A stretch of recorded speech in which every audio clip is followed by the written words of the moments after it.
ब्रियासिटी भरिसां ॻोठ चुहड़ लाखो में संगामती तकरार तां जहिड़ो छिटी फायरिंग गोलियूं लॻण सबबि इलियास लाखो मौक़े ते मारिजी वियो। संदसि पुटु अब्दुल हकीम लाखो ऐं मिस्किन लाखो सख़्तु ज़ख़्मी थी पिया। इतलाती ब्रियासिटी पुलिस DSP लोंगशहर ऐं SHO मुनीर लगाल जी अॻवानी में पुलिस पार्टी पहुची लाश ऐं ज़ख़्मी खे खणाए अस्पताल पहुचायो।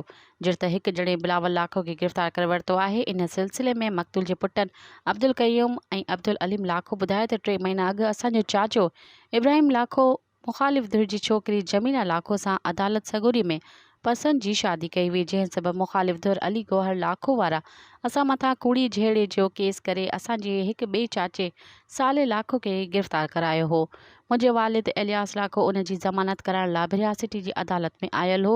राति वापसी ते जीअं ई ॻोठु पहुतो त 4 हथियारबंदनि अली गौहर, नादिर अली नवाज़ ऐं ॿियनि चिटी फायरिंग करे ॾिनी, जंहिं सबबि असांजो वालिद इलियास लाखो मौक़े ते मारिजी वियो ऐं भाउ अब्दुल हकीम ऐं मिस्किन लाखो सख़्तु ज़ख़्मी थी पिया, जिन खे अस्पताल पहुचायो वियो आहे। ॿिए पासे ब्रियासिटी पुलिस ॿुधायो त हिकु ॼणे खे गिरफ़्तार कयो आहे। ॿियनि जी गिरफ़्तारी लाइ छापा हया पिया वञनि। मज़ीद ख़बरनि ऐं तफ़सीलात लाइ विज़िट कयो असांजी वेबसाइट www.awamiNewsHD.com ऐं ॾिसंदा रहो अवामी न्यूज़ HD।